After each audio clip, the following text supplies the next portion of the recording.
人灵穿越侏罗纪世界，我却意外觉醒3倍加速系统。当别人还在用原始武器的时候，我已经用上了泰克枪。我操，这什么情况啊？这是哪里？难不成穿越了？陈大炮扭头环顾了四周，发现自己手臂上长了一块小石头。紧接着，系统面板自动弹了出来，只见那面板上面罗列着陈大炮的种种属性，在右边还有6个空的装备槽。看到眼前这熟悉的界面，陈大炮的肝隐隐作痛起来。此时聊天系统的公屏直接炸开了锅。家人们，这是哪呀？我为什么在这里？我把渡渡鸟打晕了怎么办？急，在现场！尼玛，这怎么这么多恐龙啊？怎么回事？谁来救救我？我操，这个沙漠没有水啊！我要渴死了！我操，我又活了！这什么鬼？哇，还能复活的吗？这是游戏吗？不知道，死了有个身材妙曼的大姐姐给我复活了，说我还有9次机会。看来这个世界死掉后还能复活呀！我觉得当务之急得先去搭建一个庇护所。在这个充满恐龙的世界，庇护所还是尤为重要的。废话少说，搞起！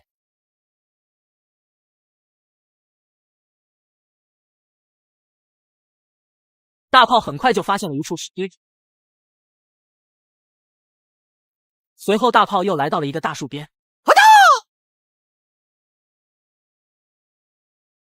在收集了大量材料之后，陈大炮就开始制作起了最原始的工具。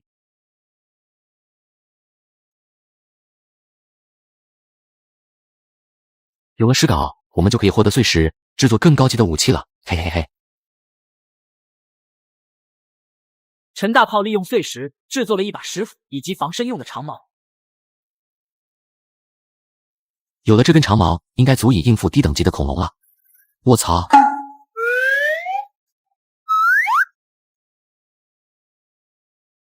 嗨，原来是渡渡鸟啊！我还以为霸王龙来了呢。这家伙看着傻傻的，不知道吃起来味道如何。对不住了，渡渡鸟。虽然你很可爱，但是我也要生存啊。收拾完渡渡鸟的尸体，大炮在原地就升起了一堆篝火，美滋滋的烹饪起了食物。作为一个方舟游戏时长800小时的萌新，凭借一己之力喂饱方舟所有食肉恐龙的玩家，这一次我必然要称霸方舟世界。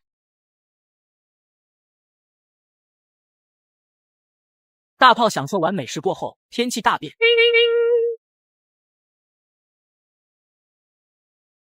这鬼天气居然开始下雨了，浑身上下只有一条裤衩，大炮被冻得瑟瑟发抖。真的好冷啊！不好，又有恐龙的脚步传来了。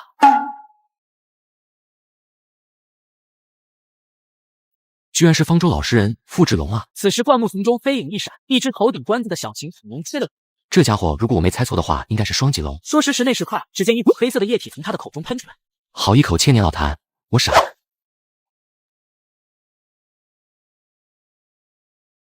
区区一条双脊龙也敢跟我打，简直是茅坑里点灯，你找屎！终于升到4级了，得给自己制作一身衣服了，不然真的要被冻死了。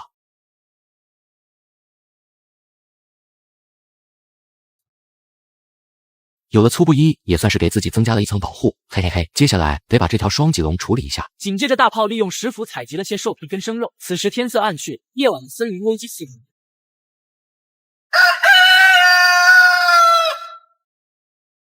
又是新的一天，今天的主要任务就是升级。如果能寻找到笔记就好了，但是现阶段去找笔记升级，无非是痴人说梦。一旦遇到高等级的恐龙，我肯定要完蛋。还是去河边击杀一些渡渡鸟比较稳妥。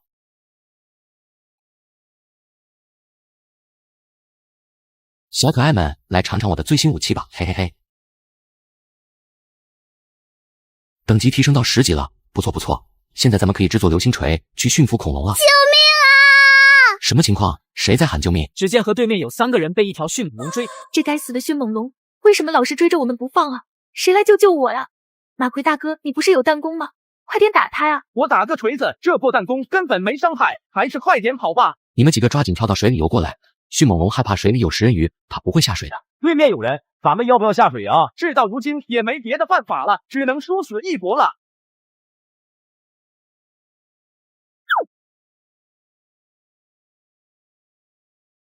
我叫刘宇，谢谢你救了我们一命。不用客气，举手之劳而已。对了，你是自己一个人吗？是啊，我醒来就在这儿，也不知道是怎么回事。那你要不要加入我的部落？大家一起抱团，才能在这坑爹的地方活下去。好啊，我正愁没有同伴呢。人灵穿越侏罗纪世界，人类成为史前巨兽时，我却意外觉醒3倍加速系统。当别人还在用原始武器的时候，我已经用上了泰克枪。我看这地方不错，靠近水源，也没有发现食肉恐龙，我们就在这里搭建据点吧。当然可以，这地方我待了这么久，很安全的。我来安排下工作，阿杰你去砍树。好的，我这就去。刘宇去采集些浆果和纤维。好的。马哥，那我呢？咱俩去探索一下周围的地形吧，顺便搞些兽皮跟生肉。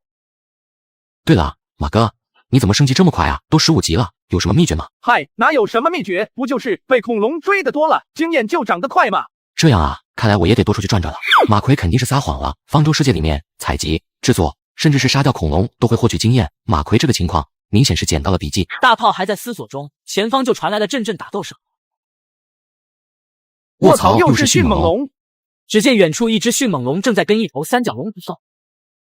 快，迅猛龙不敌，朝着大炮的方向开溜。马哥，好机会啊！这只迅猛龙没血了，快用弓箭打它。好，看我极限操作它一波，受死吧迅猛龙！小小迅猛龙简直是不堪一击。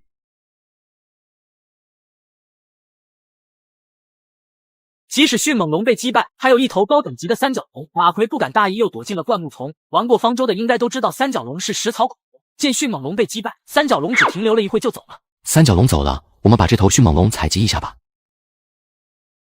我们回去吧，时间也不早了，回去把房子盖起来。那行吧，咱们走。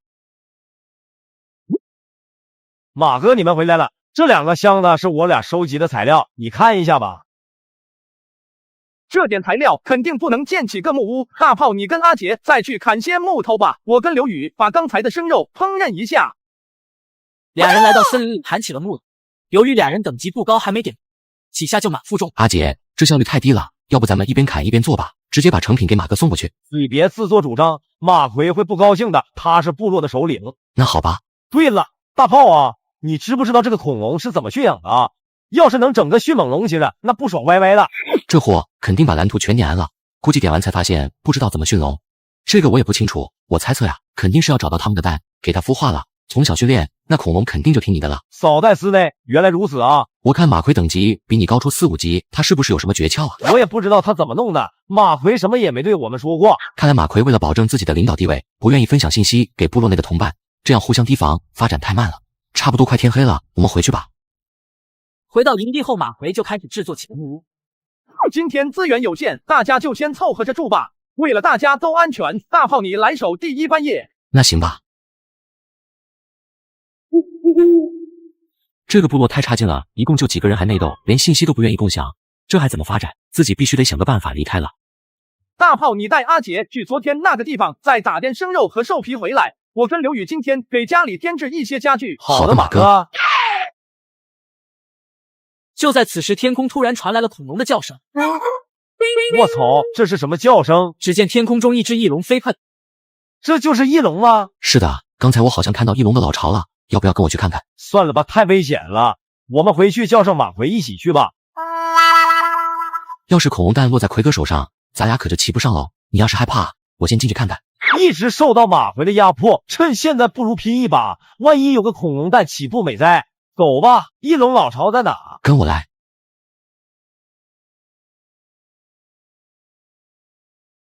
到了，就是前面这个洞穴。那你在这里等着我，我进去看看。其实翼龙有一对，我让阿杰来试试他会不会主动攻击。至于巢穴，不存在的。方舟里面龙都是监察着投放的，他们只会到处拉屎下蛋，不会筑巢。这啥鬼动静？只见阿杰慌里慌张地跑了出来，身后还跟着一条无齿翼龙。此时大炮拿出了偷偷制作的流星锤，准备受死吧，无齿翼龙！翼龙从空中掉了下来，直接压在了阿杰的身上。紧接着大炮一棒子就解决了翼龙。再看此时阿杰已经变成了一个包裹。阿杰这小子太倒霉了，居然被翼龙砸死了。这时大炮打开了阿杰的背包，里面还有些还没吃的熟肉。这个圆滚滚的是个啥玩意？哟，居然是个恐龙蛋，没想到真让阿杰碰到了。难怪这只无齿翼龙拼了命的攻击他。人灵穿越侏罗纪世界，人类成为史前巨兽时，当别人还没搞清楚情况的时候，陈大炮这个老六已经制作好了木筏，准备偷偷前往素食岛发育。阿杰偷了翼龙蛋，被翼龙砸死过后，马奎通过部落频道给大炮发来了消息：大炮，你没事吧？阿杰复活到家里来了。我没事。那行吧，记得早点回来。大炮，记得帮我把装备捡一下。好的，你放心吧。双方都挺有默契，并没有提偷蛋的事。天色也不早了，得抓紧回营地了。就在大炮回去的半路上，阿杰走了出来。东西捡回来了吗？捡回来了，我现在就把蛋给你。多亏了你才保住了这颗翼龙蛋。什么蛋啊？你们在说什么？马奎不知何时从旁边走了过来。没什么，我在夸陈大炮胆子大呢。是啊是啊，既然都安全了，咱们就回营地吧。三个人回到了营地，马奎率先开口。对了，阿杰，你掉落的东西都捡回来了吧？都捡回来了，我这就放到柜子里去。不用了，你都扔出来吧，让刘宇去放。你在外面累一天了。不用，我自己来就行了。抓紧给我扔出来，不然后果你应该知道。两人把背包里的东西都识趣的扔了出来，而大炮却偷偷留了一个流星锤。马哥，衣服就不用脱了吧？这衣服没有兜。是啊，马哥，我们就这么多东西。是吗？刚才在林子里，大炮是不是把什么东西给你了？没有啊。此时刘宇掏出弓箭瞄准了阿杰。马哥，不用这么绝吧。大家都是一个部落的，我也不想撕破脸，但是作为部落的一员，竟然私吞部落的财产，交出来，我可以当做什么事都没有发生。就在这剑拔弩张的气氛中，右边传来了迅猛龙的叫声。刘宇来不及反应，就被一条迅猛龙扑倒在地。马奎第一个跑进了木屋，剩余的2条迅猛龙分别向大炮跟阿杰追去。这迅猛龙简直是阴魂不散啊！这可咋办？有办法了，可以把这只迅猛龙引到之前那头三角龙的地盘。角哥，快来救我！正所谓仇人见面分外眼，三角龙毫不犹豫就把迅猛龙给顶死了。哎，多亏了这头三角龙还在，不然真的要遭殃了。方舟里面的食肉龙被杀死后，会有几率掉落战利品的，我得检查一下。一把原始弓箭跟3根石箭，不错。随后大炮又打开了部落日志，刘宇被击败，击败者迅猛龙74级。马奎和阿杰居然没有被击败，看来他俩有2把刷子。阿杰退出了部落，这货应该是弄死了迅猛龙，带着翼龙蛋跑路了。等他发现无齿翼龙蛋无法孵化的时候，不知道是什么表情。马奎这家伙还没被击败，不行，我得回去看看。此时马奎干掉了一只迅猛龙，并且不知道用了什么手段把另一只困在了木屋里。就在马奎正在狂炫熟肉回血的时候，大炮偷偷拿出了流星锤。没想到马奎反应极快，一个闪身就躲开了。紧接着大炮又朝着马奎的方向射了3根石箭。你还有什么招数？尽管拿出来吧！妈的，哪个老六偷袭我？只见刘宇拉开弓箭，朝着马奎就射了过去。马奎身上的装备你去捡了吧，木屋快撑不住了。等一下，你为什么要帮我？先别管那么多了，抓紧解决掉屋子里面那头迅猛龙才是要紧事。大炮打开了马奎的背包，里面有一把弓跟20把石箭。这只迅猛龙很厉害，等会儿我先扔流星锤，它肯定会躲，你照着它躲的地方扔。好的。木屋终究是被迅猛龙打破了。糟了，没打中。刘宇转头看向了大炮，结果没发现他的踪影。迅猛龙，你不要过来啊！别怕，迅猛龙已经被我解决了。我还以为你自己偷偷跑了呢。那边还有2个大箱子，我们去分一下物资吧。今晚先待一晚吧，估计马奎也不敢过来。行吧，接下来你打算怎么办？这地方不能待了，天一亮就得离开。我已经解锁了木筏，我准备用木筏顺着海岸线往东边走。你要不要跟我一起？不了，我要去寻找一下回去的办法。等大炮睡醒才发现，刘宇已经不见了踪影，连个招呼都不打就走了。大炮赶紧检查了一下大箱子，里面的物资只少了小部分。这咋还有个便签？放心，没卷款跑路，只是想一个人转转，找找回家的路。哎，看来只能一个人发育。陈大炮来到了海边，开始制作起了木。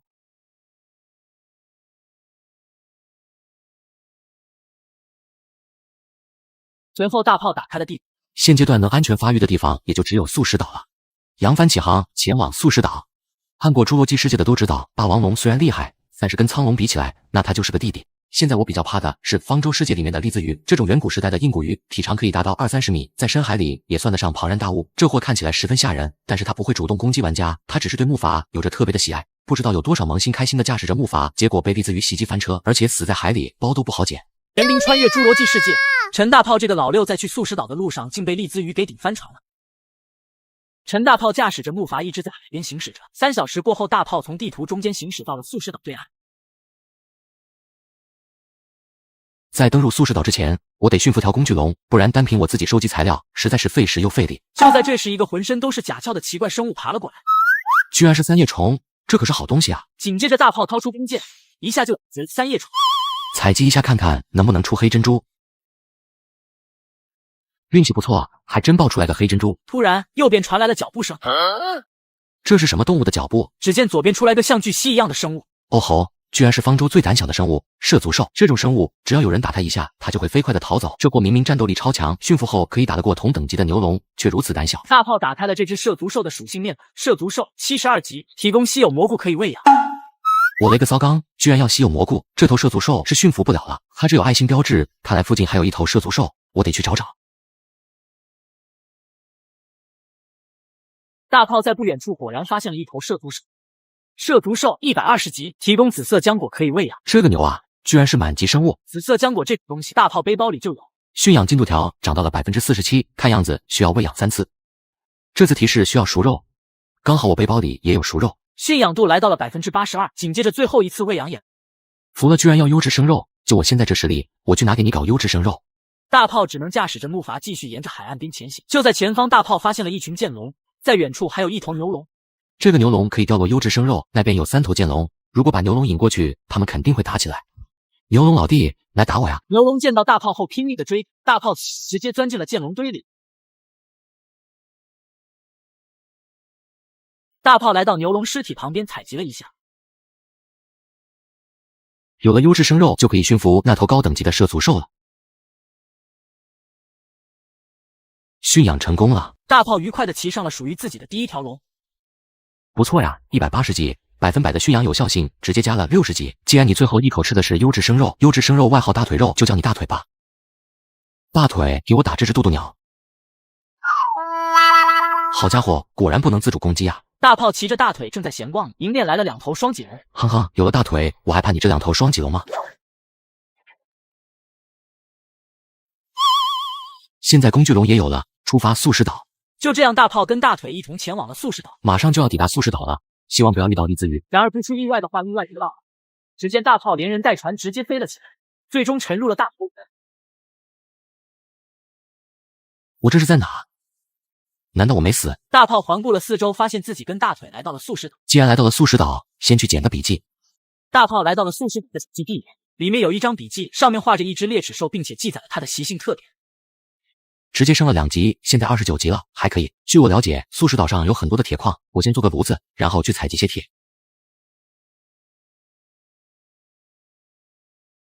有了熔炉，我们就可以烧制铁矿了。大炮拿着石镐来到了一块金属矿石面前。20块金属矿石应该是够用了。在烧铁的过程中，大炮又制作了个研磨器。有了研磨器，咱们就可以制作麻醉剑了。铁应该烧的差不多了。不错，7块铁够做金属镐了。金属镐这玩意比石镐效率高多了。另外，大炮还制作了一把金属斧头。这下也算是进入铁器时代了。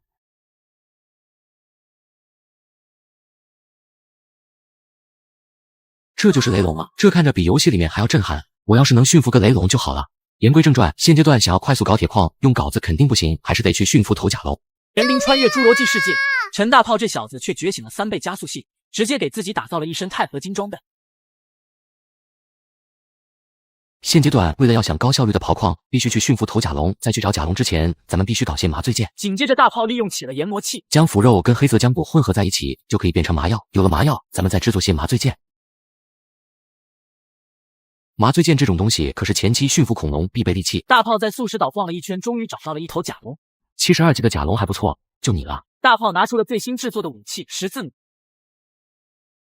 在大炮疯狂的攻击下，甲龙最终扛不住晕了过去。此时甲龙显示出了驯服进度条。好奇怪啊，这个驯养进度条后面有个小小的加号，这跟原版方舟不一样呀。叮，恭喜宿主觉醒3倍加速系统，驯龙速度加快3倍。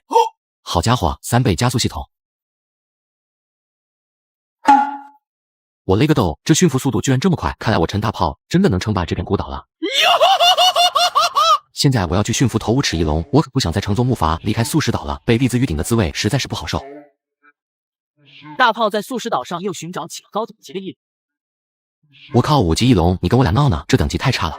145级的翼龙，我勒个豆，这咋回事？孤岛等级最高不是120级吗？这咋干到145级了？简直不要太离谱！这头5齿翼龙我要定了。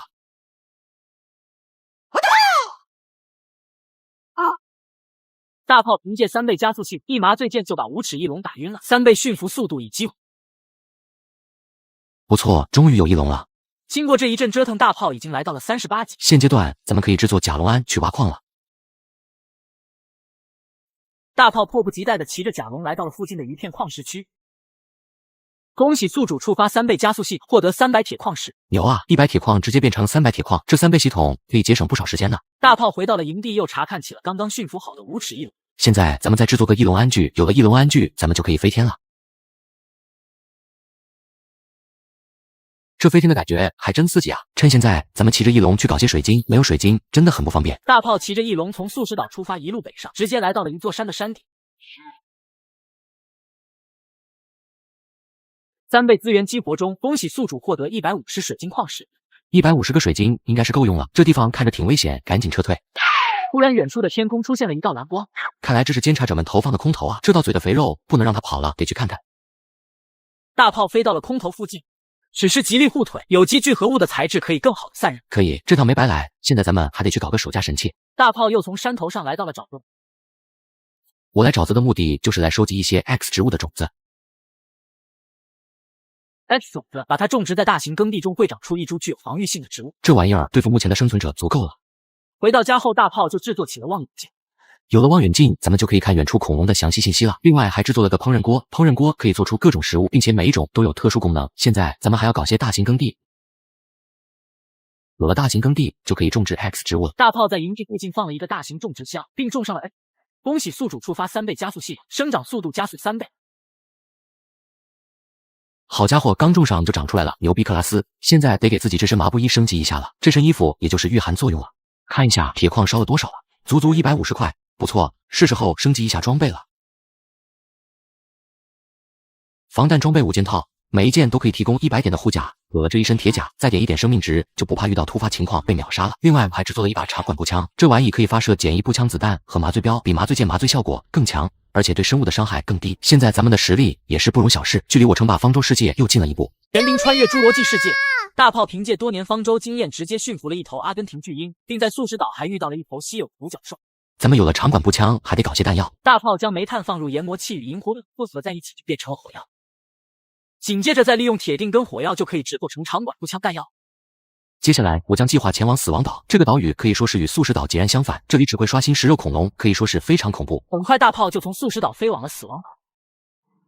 我现在在死亡岛西南方向的一座小岛，这个位置基本上来讲不会刷新食肉恐龙，可以在这里当做一个临时基地。紧接着大炮就忙活了起来。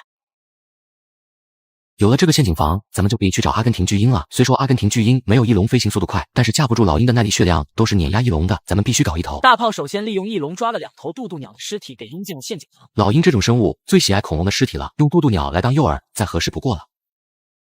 大炮来到了死亡岛的上空，利用望远镜寻找起了高等级的老鹰。这头老鹰125级，非常不错，就你了，小老弟来追我呀！没一会功夫，大炮就把老鹰引到了陷阱房附近。紧接着，大炮一个加速，直接就甩开了老鹰。当老鹰想要回去的时候，却发现了2头渡渡鸟的尸体。老鹰一头就钻进了陷阱房里面。此时，大炮再掏出实质天花板，让虚影对其防，然后拍了下去。混龙防完成。很快，老鹰就发现了大炮。然而此时他已经是煮熟的鸭子，插翅难飞了。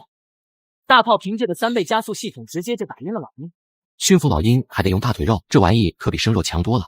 恭喜宿主触发3倍加速系，驯服速度加快3倍。老鹰驯服好了，可以把陷阱房拆了。接下来咱们得制作个老鹰安具。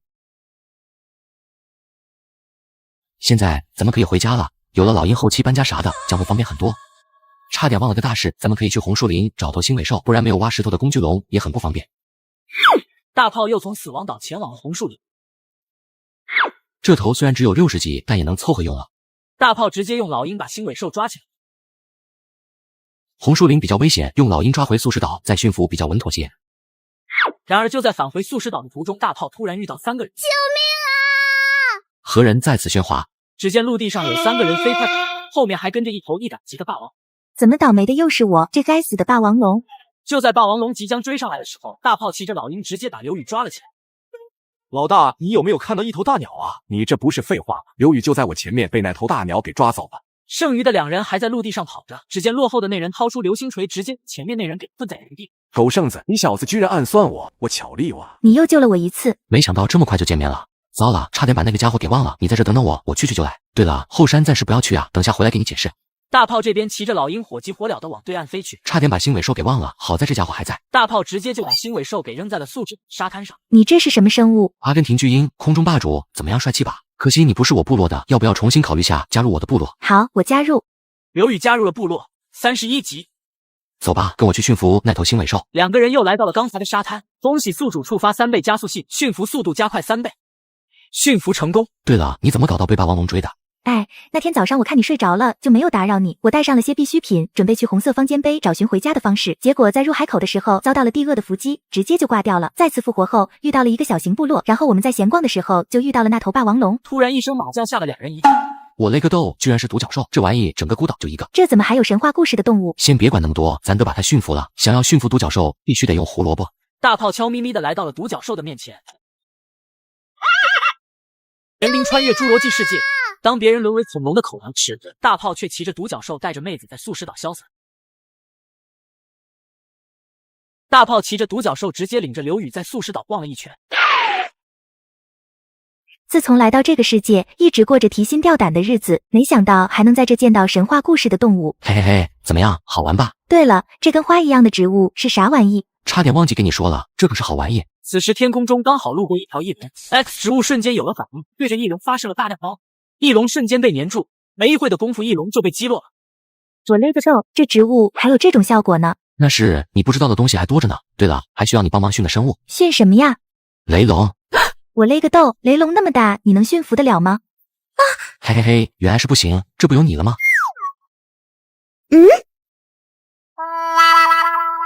跟你开个玩笑而已。等下你来骑老鹰，然后抓住我，直接在空中无伤驯雷龙。哦，行吧。雷龙这种生物很容易被 X 植物误伤，所以驯服一头雷龙还是很有必要的。两个人配合好，就在素食岛空中寻找起雷来了。就在前方突然出现了一头雷龙，刘宇驾驶着老鹰慢慢的靠近雷龙的头顶，接着就是对着雷龙发射大量的麻醉箭。雷龙吃痛后发现了大炮，由于攻击不到，雷龙也只能发出阵阵的怒吼。恭喜宿主触发3倍加速系统，驯服速度加快3倍。哎，终于把这头大家伙给打晕了。随后大炮又给雷龙背包里放了些姜。恭喜宿主触发3倍加速系统，驯龙速度加速3倍。此时大炮又制作起了雷龙鞍。好家伙，真够大的，有了它可谓是手加利器，嘿嘿嘿。虽说有了雷龙，但还缺个保安。你要啥恐龙当保安啊？走吧，跟我去了你就知道了。大炮骑着老鹰，刘宇骑着翼龙，又前往了南部群岛。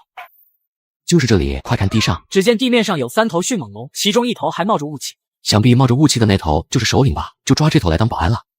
大炮找个地方又建造了跟上次一样的困龙。好了，咱们去抓迅猛龙吧。刘宇骑着翼龙率先出击。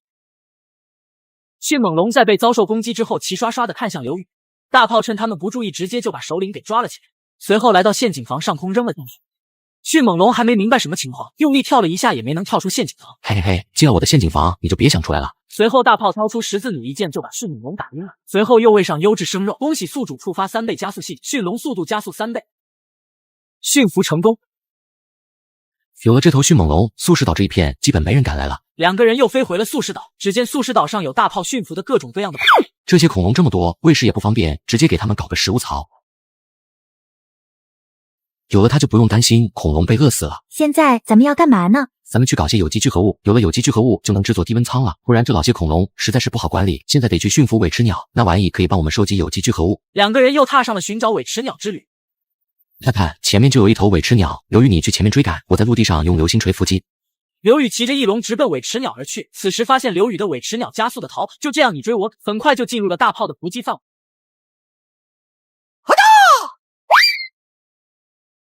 大炮此时又掏出了十字弩，尾齿鸟当场晕厥，紧接着喂上优质生肉。恭喜宿主触发3倍加速系统，驯服速度加速3倍。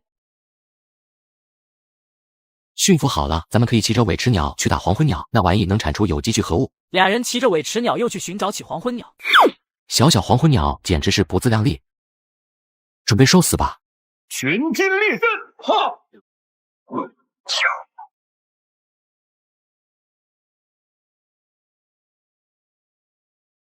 没几分钟，地面上就堆积了大量黄昏鸟的尸体。此时大炮利用尾齿鸟收集了一波有机聚合物，这收集了8、9组有机聚合物应该够了。现在出发绿方舟。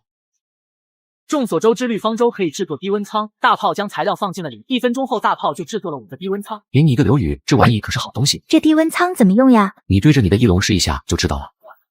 只见翼龙瞬间化为一道白光，钻进了低温舱里。好家伙，这不就是精灵球吗？差不多吧。听过方舟的都知道，一旦被朱鳄这个老六给偷袭，那基本上就要barbecue。俩人制作完低温舱就飞回了素食岛。回到素食岛后，大炮找了点材料，制作了一幅世界地图。然后在地图上标记出了3个位置，分别是地处南方群岛最南端的狗剩部落、热带河流交汇处的小黑部落和东部平原以东的马奎的部落。这都是大炮在回家的途中发现的部落。接下来我们再去一趟死亡岛，抓一只阿根廷巨鹰回来吧。路上顺便侦查一下马奎的部落，再给他找点麻烦。由于恐龙耐力有限，俩人飞到马奎部落附近休息了一会。我有一个计划，前面不远就是马奎部落的营地，咱把沼泽的牛鬼蛇神给引过去，让马奎好好喝一壶，怎么样？你小子挺毒啊！两个人四处勾引沼泽的动物，没一会的功夫，后方就有大量的蛇虫鼠蚁。最前面有2头迅猛龙，后面还有几只泰坦巨蟒，地面充斥着大量的巨型兵力。马上抵达马奎部落了，是时候甩开这些恐龙了。两人一个加速，成功甩开了后方的恐龙。由于惯性的原理，兽群浩浩荡荡的前往了马奎所在的部落。狗蛋哥，你有没有觉得今天有点不太对劲啊？什么不对劲的？我劝你还是好好站岗，要是被马奎发现了，肯定少不了一顿数窝。此时，一头泰坦巨蟒率先出击。我操，这哪来的蟒蛇啊？俩人也只能躲在巨蟒后面瑟瑟发抖。没一会的功夫，兽群大队就围了上来。此时，天空中马奎骑着翼龙正往部落赶来。走吧，马奎骑着翼龙来了，这次马奎可得好好消化一下。嘿嘿嘿，俩人又飞往了死亡岛。大炮跟之前一样，又制作了一个困龙房，随后又找了头渡渡鸟扔了进去。俩人在死亡岛晃悠了半天。刘宇，快看地上！只见地上有一头15级的霸王龙正在跟2头迅猛龙打架。领头的这只迅猛龙等级不错，可以把这只驯服了。大炮一个加速飞奔迅猛龙而去，一个偷袭就把领头的迅猛龙抓了起来，接着一麻醉剑打晕，喂上优质生肉。恭喜宿主触发3倍驯服系统。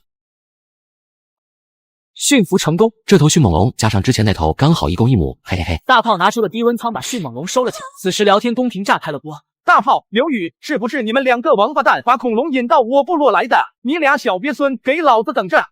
看来马奎也不是蠢货，应该是发现了我们。你还活着呢，刘宇，你个叛徒，故意勾引我们部落的人去送死，你最好洗干净脖子等着。你成叛徒了，刘宇。兄弟，你跟刘宇也有仇呢。是啊，这小妞也得罪你了。敌人的敌人就是朋友，咱们一起对付那2个杂碎。可以，你们部落在哪？我派人来跟你们结盟。不必了，你说下你们部落位置，我们直接过来。小老弟，你有点不诚心啊。呵呵，彼此。出售未孵化无齿翼龙的有意者联系。阿杰还在这骗人呢。别跟他们扯皮了。哦，行吧。随着天色暗去，俩人只好在死亡岛度过一晚。第2天一早，两人继续在死亡岛上空搜寻，就在前方出现了一头100级的雌性阿根廷巨鹰。大炮又将这头老鹰给引进了困龙房，随后盖上天花板，撒匀喂优质生肉，人气合成。训练大炮掏出来了个低温舱，把老鹰给收了进去。咱们回去素食岛吧。俩人在回去的途中，顺便在马奎部落附近休息了一会。就在两人休息的时候，突然有个流星锤飞到了老鹰身上，奈何流星锤困不住老鹰，不好，有埋伏。两人飞快的骑上坐骑，打算开溜。就在逃跑的过程中，马奎带人追了过来。大炮，刘宇，果然是你2个小崽子，有种别跑！刘宇，跟我去沼泽。很快，几个人就来到了沼泽上口。就在这时，马奎的队友忽然被猪鳄给叼走。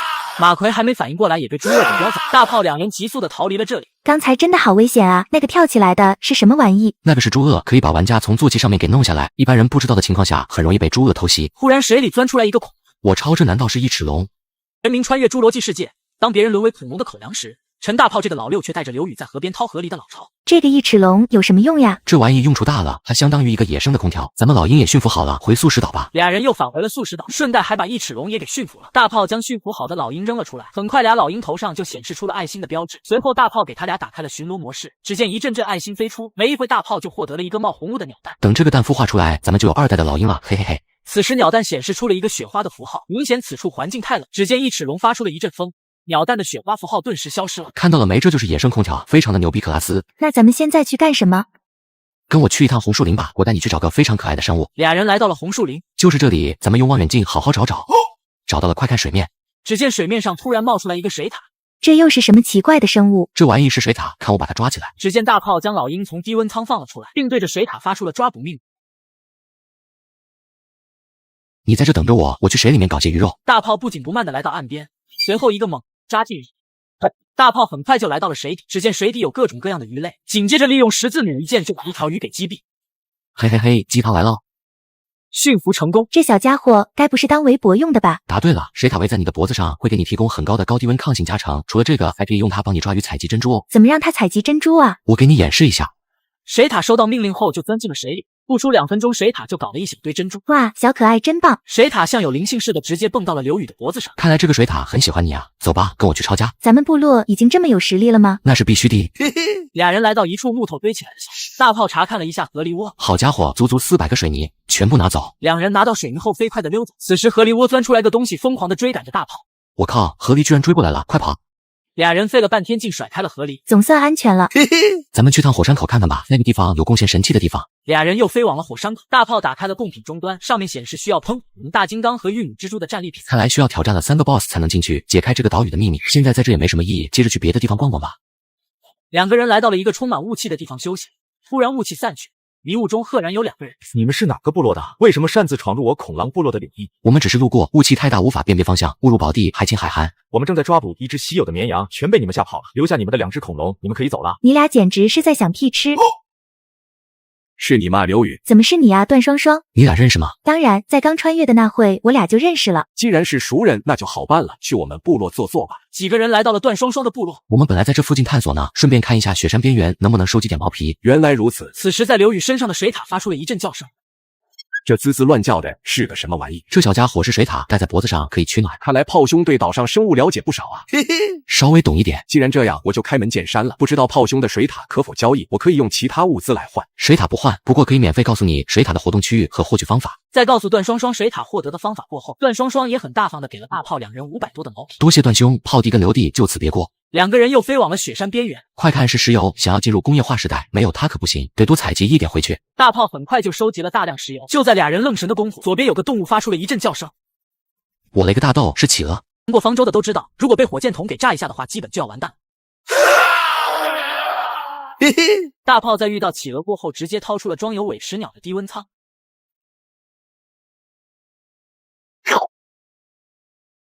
咱们再去找些企鹅，多搞些有机聚合物回家，直接把机床做出来。大炮来到了一群企鹅旁，企鹅老弟们对不住了，炮弟要略展身手了。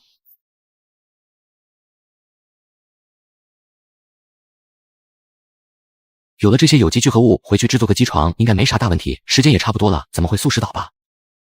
此时马奎部落经历了上次的失败，可以说是怒火冲天。好你个陈大炮，我一定要报仇雪恨！我决定实行远征计划，准备攻打素食岛。马奎挑选了几名得力干将，驾驶着木筏前往了素食岛。此时再看小黑部落，弟兄们，随我出战，攻打素食岛。小黑部落也驾驶着木筏出发了素食岛。好巧不巧，2伙人马在海上居然碰到了一起。对面敢问是小黑部落的兄弟吗？是啊，你难道就是马奎？哎呀，真是巧，你们也是来找大炮刘宇算账的吗？嘿嘿嘿，这不炮灰来了吗？等会先让他们去前面探路。突然天空下起了大雨，马奎，要不我们生个篝火击避雨吧？互相不要离开篝火的范围，避免误会。此时在素食岛的陈大炮也发现了对岸停留了2艘船只，想必是马奎跟小黑部落的人马，看来他们要联合起来准备攻打素食岛啊。他们人那么多，等下过来可怎么办啊？他们要赶来，必须打他们个落花流水。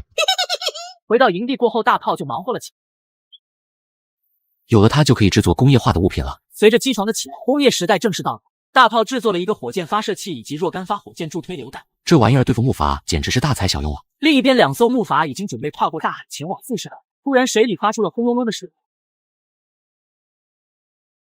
别跑，水里有怪物，快跑！很快，小黑的木筏就来到了素食岛。此时，陈大炮拿着火箭筒走过来。陈大炮，你要干什么？几个小喽啰准备尝尝本爷的大炮吧。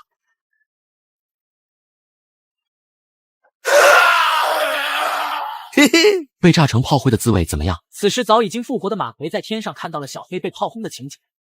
是马奎老弟吗？下来坐坐呀。好家伙，陈大炮这小子果然留了一手，也不知道哪搞的这么牛掰的武器。算了，好汉不吃眼前亏，老子先跑为妙。就在马奎逃跑的过程中，竟然跑到了 X 种子的攻击范围内 ，X 植物瞬间有了反，紧接着大量的孢子飞向了马奎，一脸懵逼的马奎瞬间就被孢子粘住。马奎那伙人估计很长一段时间都不敢再来了。我现在打算下矿洞去拿神器，想要下矿洞必须要有个趁手的恐龙。大地懒这种生物下矿洞再合适不过了，咱们去红树林寻找大地懒吧。在去之前，我要制作点东西。大型捕兽夹，不管是生存者还是生物，踩到这个东西会跟被流星锤捆住一样动弹不得。另外，我还制作了一些金属广告牌，配合捕兽夹驯服大地懒，可以说是万无一失。2人来到红树林，利用望远镜寻找起了大地懒。这头大地懒80级，等级不错，就你了。大地懒老弟，来追我呀！大炮很快就将大地懒给引到了兽夹附近。此时陈大炮放上了金属广告牌，这下你跑不了了吧？被困住的大地懒也只能发出无能的咆哮。随后大炮掏出十字弩，照着大地懒就是一发麻醉箭。驯服大地懒虽说用肉跟浆果都可以，但是论效率还得是用蜂蜜，而红树林刚好盛产蜂蜜，去找一些。随即大炮又在红树林寻找起了蜂巢，找到蜂巢了。此时一只蜜蜂钻了出来，蜜蜂直接对着大炮就发起了攻击。你简直是敬酒不吃吃罚酒，尝尝我最新制作的武器吧。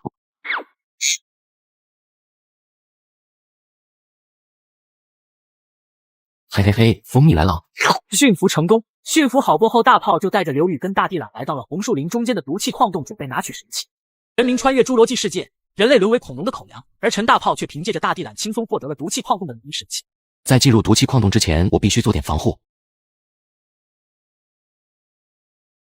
氧气套装这玩意虽说没有防毒面具效果好，好在它的制作材料简单，还具有一定的防毒效果。毒气矿洞顾名思义充满了毒气，刘宇你在门口等着，我跟大地懒下矿洞去拿神器。由于洞穴入口太小，大炮只好先用低温舱把大地懒带进毒气矿洞。陈大炮凭借多年方舟经验，进入毒气矿洞已经是跟回家一样简单了。随着持续的探索，大炮放出了大地懒以防万一。就在此时，一只大蜘蛛冲了过来。大地懒一个大电炮就给蜘蛛击败了。只见大地懒突然冒出了大量的黄色雾气，这下激活了大地懒自带的 buff， 嘿嘿嘿，这下那神器岂不是轻轻松松？凭借着昆虫 buff， 大地在矿洞里击败了大量的蜘蛛。随着战斗结束，大炮查看了一下大地懒背包，这么多的肉跟甲壳素，这些肉简直要吃一辈子啊！此时大炮发现了一个笔记箱，泰坦龙，方舟最大的生物，体型跟一座山一样，而且拥有着100万血量。现在洞穴生物都被消灭完了，可以去拿神器了。很快大炮就来到了神器的所在地，神器整体是黑色，但是身上布满了神秘的花纹，花纹中间隐隐透露出红色的光芒。神器到手可以撤退了。现在神器也拿了，按照我们现在的发展速度，素食岛的金属根本不够用，我觉得我们得去火山口附近挖金属了。两人来到了火山口，这里果然有着大量的金属矿石。随即大炮扔出了甲龙，就开始逃跑。很快火山口的矿石就都被大炮给采集掉。采集的差不多了，我们返回素食岛吧。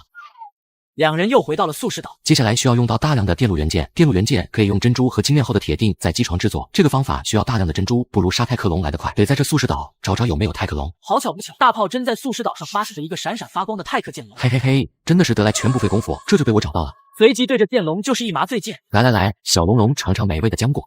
驯服成功。大炮查看了一下这头剑龙的属性，这头是雄性的，还差一头雌性的，我们再去找一头吧。很快大炮又驯服了一头雌性泰克剑龙。嘿嘿嘿，接下来实行繁殖计划，多搞些2代剑龙。随着大炮一声令下，2头泰克剑龙开始繁殖。随着一天一天的过去，大炮成功繁殖出了一大批的泰克剑龙。有了这么一大批泰克剑龙，可以暂时解决电路元件的使用需求了。现在电路元件搞得差不多了，这个素食岛四面环海，组建一支强大的水军是很有必要的。孤岛有3个神器，都在水下洞穴，没有强力的水中生物，下去就是找死。所以我准备去搞些鱼龙，鱼龙看起来尖嘴利牙的，但是它是和平驯服的生物，这家伙跟海豚差不多。大炮来到了素食岛中间的海湾，海水并不太深，大炮一个猛子就跳了进去。很快大炮就在水里找到了一头鱼龙，紧接着掏出准备好的优质生肉，后一点也不带犹豫的一口就吞下，驯服成功。大炮来到陆地，给鱼龙制作起了安具。刚驯服成功，大炮就迫不及待地骑着鱼龙在水里乱窜。现在鱼龙驯服好了，但是这玩意没什么攻击力，我打算骑着鱼龙去寻找巨齿鲨。凭借着鱼龙，大炮很快就找到了一头巨齿鲨。不是吧，这头鲨鱼只有1级，爱只也太拉胯了，驯服了也没什么用。嘿嘿嘿，准备沦为鱼龙的第一个猎物吧。当这头1级的鲨鱼被击败过后，远处突然冲过来一头80级的巨齿鲨，打算攻击陈大炮。陈大炮凭借鱼龙的速度优势，一个加速就闪到了巨齿鲨的身后，紧接着掏出十字弩，对着鲨鱼发射了一发麻醉箭，鲨鱼当场晕了过去。小鲨鱼来品尝一下美味的生肉吧。驯服成功。很快大炮就在海里组建了一支巨齿鲨小队。巨齿鲨有群体 buff 和流血效果，群体 buff 最多可以叠9层，叠满了10分恐怖。现在我打算再去搞些复制龙，那种恐龙有个特点，驯服好过后可以当雷达使用。全民穿越废土求生，开局觉醒3S 级天赋。别人睡觉的时候，我在干材料；别人吃饭的时候，我在干材料。能干就了不起吗？是的，就是这么了不起。我从地上爬起来，疑惑地看向四周，除了远处有一片郁郁葱葱的山脉外，身边全是齐腰深的荒草。哈哈，卑微的小虫子们，欢迎来到极限求生游戏。你们能被选中，不知道是你们的幸运还是不幸。好了，其他的话我也懒得说了，你们自己看吧。游戏正式开始。我看了看四周，有些摸不着头脑。算了，来都来了，不如先体验一下吧。我点开聊天频道，此时正密密麻麻飞快刷着各种聊天信息。看来地球上的人都来了，人真是多啊。我点开任务选项，上面只有一个熟悉环境的任务。看来这3天就是新手保护期了，3天后应该会有危险降临，而且这个游戏中还有宝箱，这个要好好找找了。我最喜欢开宝箱了。最后我点开了背包，里面放着1瓶水、1块面包、2把工具、1个地基以及1块石头。地基应该是建房子用的，你会去找个好位置。最后那个石头是什么？随机天赋石，你太幸运了，只有少数人拥有天赋石，至于能开出什么要看你的运气喽。少数人才有的东西我有，这说明什么？哈哈，漫天神佛保佑，开个好天赋出来。你获得天赋，我是甘地，金色，你的肝比别人更强，你对资源的理解和使用也与别人不同。特性1，精力消耗比别人少 50%。特性2，黑夜中的存在感降低 80%。特性3，高级资源的获取和利用率增加 20%。这是金色天赋，黑夜存在感降低 80%，岂不是说别人睡觉的时候我还能继续干？这也太适合我了。我打开区域聊天频道，发现大家也都在讨论天赋的事情，但大多数都是白色和绿色的，就连一个蓝色的也没有。难道真是自己太幸运了？不对，有点心机的大佬都会将自己的底牌藏着掖着，等着闷声发大财，可不能小觑天下人啊！关闭面板后，我便朝着山脉方向开始探索，那边的资源丰富一些，我准备把地基放在那边。路上看到一棵野草，我随手一把。茅草加1，基础生存物资，盖房铺床都要用到。既然是基础资源，那得多拔点，我拔。茅草绿色加1，比普通茅草高级的资源，怎么用你自己猜。1个小时后，我一边走一边采集，一共采集到了2组乘20的普通茅草和4的茅草绿。太热了吧，这也不像新手手册里说的10天后寒冬降临的样子啊。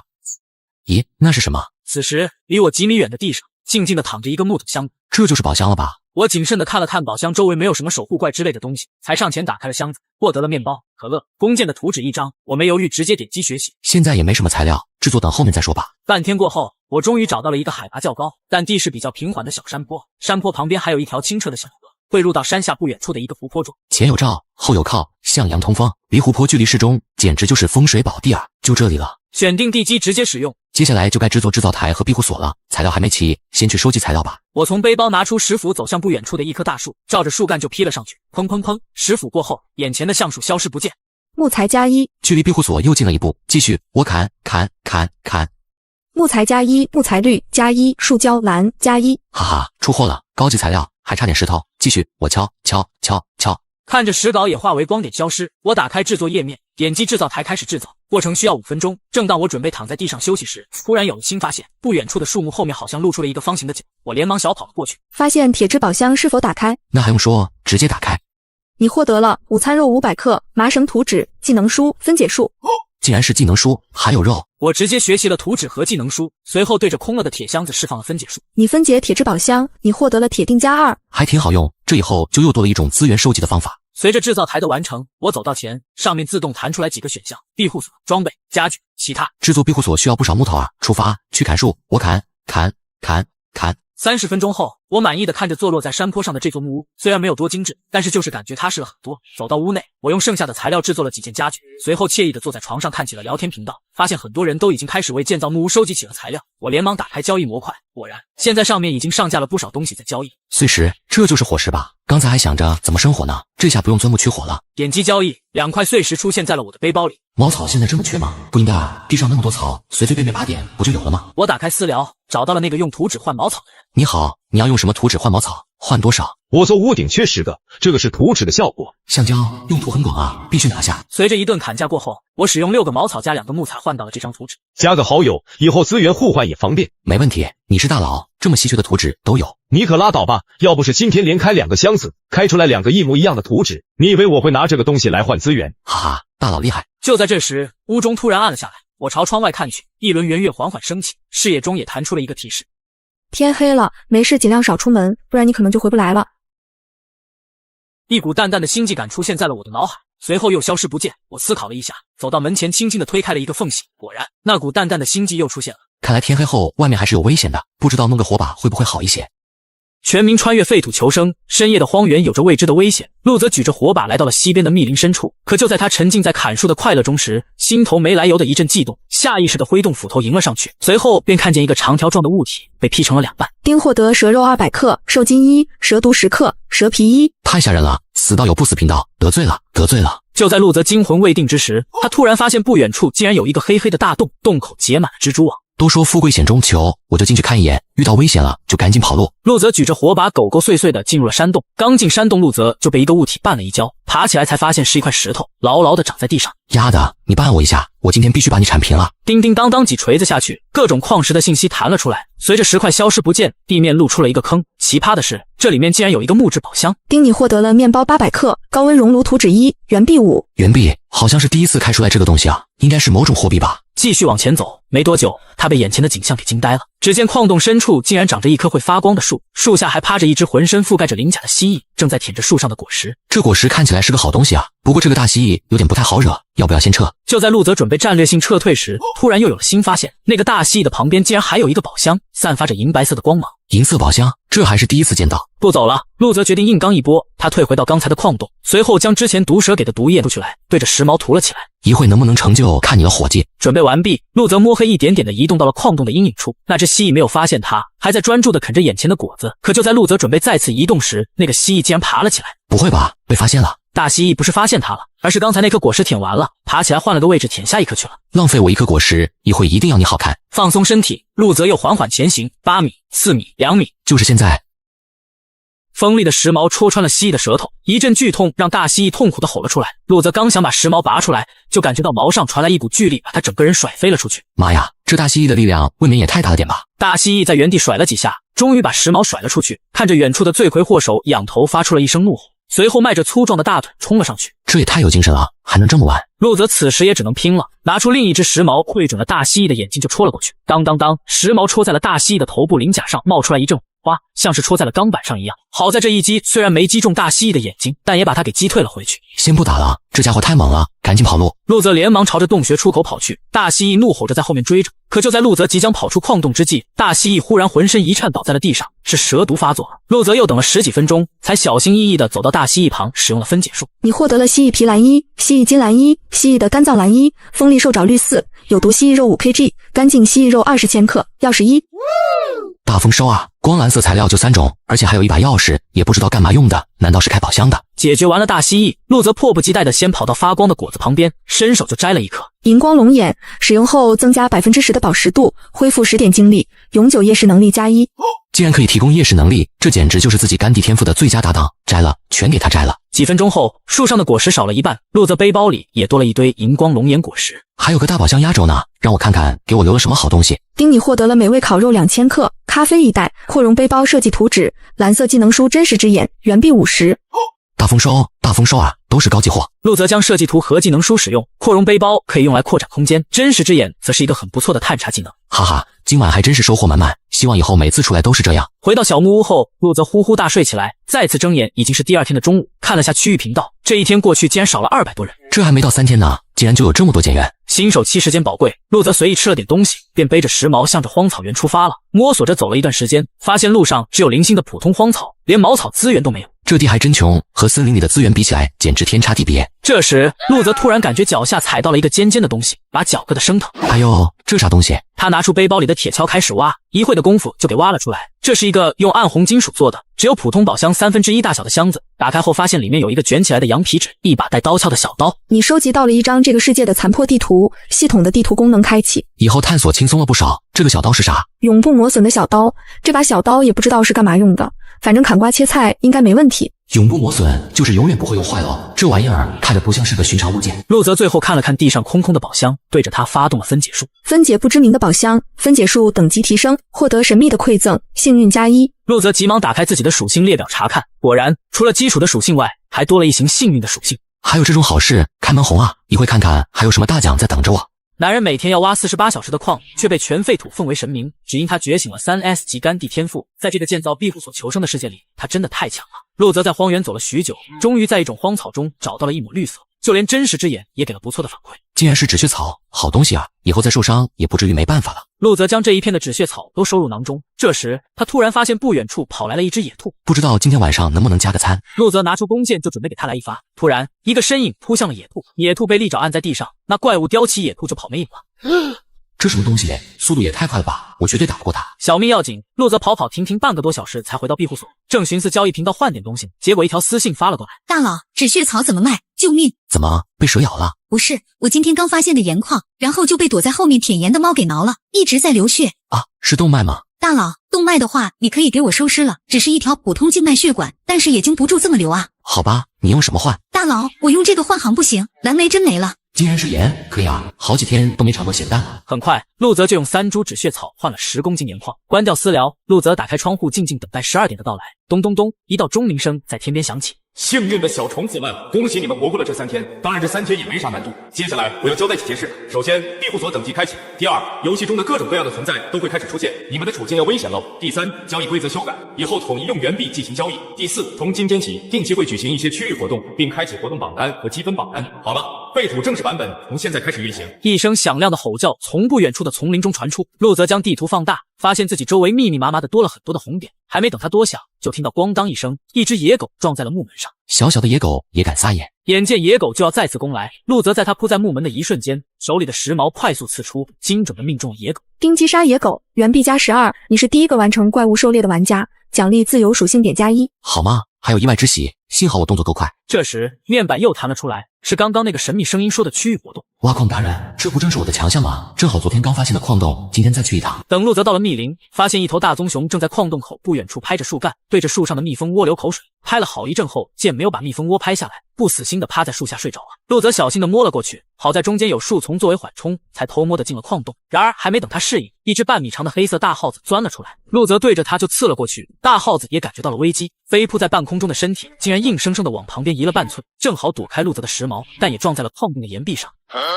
这是啥呀？踢云纵，半空中还带转向的。陆泽有点懵，看着又扑过来的大黑耗子，只来得及一个驴打滚，狼狈的躲开了飞扑。快速起身后，他调整了战术，直接将时矛当成了一根棍子，狠狠地拍了过去。飞扑过来的大耗子被陆泽一棍子拍在了石壁上。丁狩猎黑石鼠，元币加10，兽皮1，鼠肉1000克。有了战斗的经验，接下来陆泽狩猎黑石鼠的速度越来越快。等干掉了10几只以后，陆泽终于到了龙眼树的矿道里。因为这里长期被大蜥蜴霸占着，所以其他怪物都没敢过来。叮叮当当开始挖矿，系统不断的刷着资源的获取信息。陆泽仿佛忘记了时间，饿了就吃，渴了就喝，不知道在矿道中干了多久，直到他做的矿稿都报废掉，这才停了下来。好了，今天就到这里，这要是再被别人抄了，那我也认命了。陆泽疲惫的返程，在离庇护所只剩下几百米远的时候，陆泽突然停了下来，因为他远远的看到有个黑色的直立身影正在自己庇护所不远的空地上站着。巨大的危机感出现在了他的脑海中，想都没想的就迅速躲进了旁边的草丛中，透过缝隙小心观察着远处的那个黑色身影。那黑色的身影有1人多高，离地20多厘米，飘在半空中。由于是背对着陆泽，他也看不清正面是啥。